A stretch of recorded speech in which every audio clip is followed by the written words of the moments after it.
We haven't had this peace dollar we're going to talk about on the air for the last 9 months. I looked at it and said, wow, I'm glad this is back. When was the last time we talked about it? And it goes back 9 months. Special coin, and then this quality and this price, not going to last long. So the coin we're talking about is actually the last year of issue. The peace dollar was introduced after World War I and the want of a coin to symbolize peace. So in 1921, they start that process, but they really don't come to full issue until 1922. It lasted until 1935. This is the last year of issue.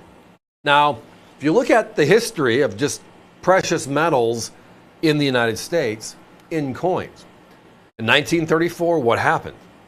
Well, President Roosevelt pulled gold, and a collector could own a few coins, but you couldn't own hundreds of them. Most of the coins disappeared to Europe or got melted down by the U.S. Mint directly, right? Well, everybody forgets that in 1935, the next year, it was the last year we made silver dollars. Period. No more. For circulation, no more. Now, when the Eisenhowers came out in 1971, they were the same size. And we call them silver dollars because they're big, but they're really just dollars, the ones that were put into circulation. And then the other part is, those of you that know a little bit more about the Eisenhower series know that they did make a San Francisco silver Ike, but it was made for collectors, never for circulation. So you're looking at the last year of issue for the coin that was made for circulation. Now, in 1935, there are two coins, a Philadelphia and a San Francisco. And we talk often on how the Philadelphia coin is, well, the lower mintage.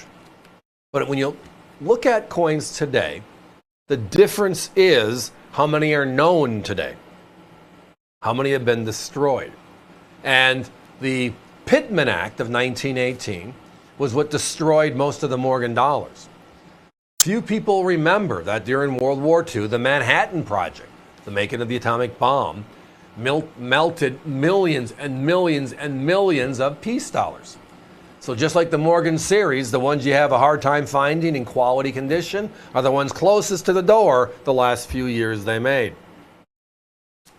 Now let's talk about the quality of coin here next. On your screen, you're seeing something called super slider.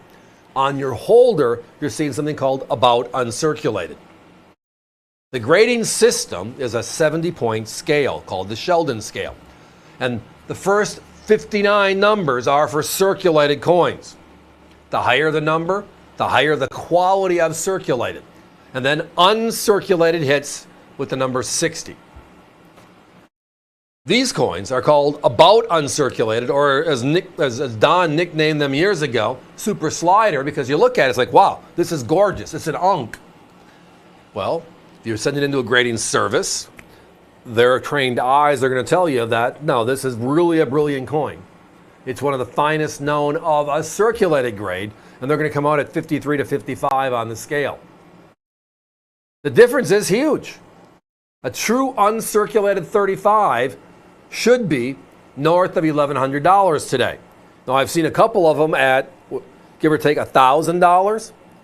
When you look at the coins, this one here looks significantly better. The strike, even though it's a weak strike on the coin in general, these look better.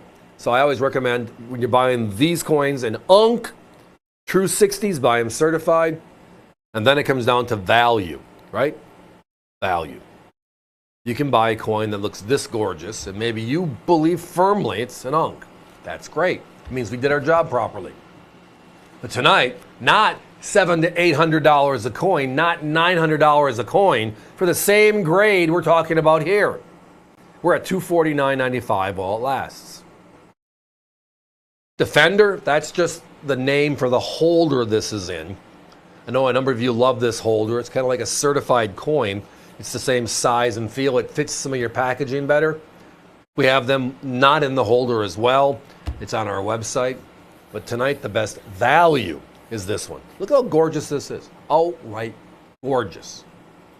Now, we use the term again, super slider, because if I'm talking about an uncirculated coin, or I talk about uncirculated as a coin, if I pause in the wrong place, the sentence isn't the same. We don't want to have anybody misled, right? A true unk is that $1,000 to $1,100 coin. Beautiful piece. But I got to ask you a question. Look at this one. Yeah, look at this one. This is gorgeous. Outright stunning. With a grade of a 53 to a 55. Some of them even maybe a little bit higher than that. And we're a fraction of the price. Guys, let's put a 30-second clock up, please. Now, below the 1 on the left-hand side, you slide down right to into the tail. That little speck is the S mint mark. For some reason, they just used a small S on all of the peace dollars. Couldn't tell you why.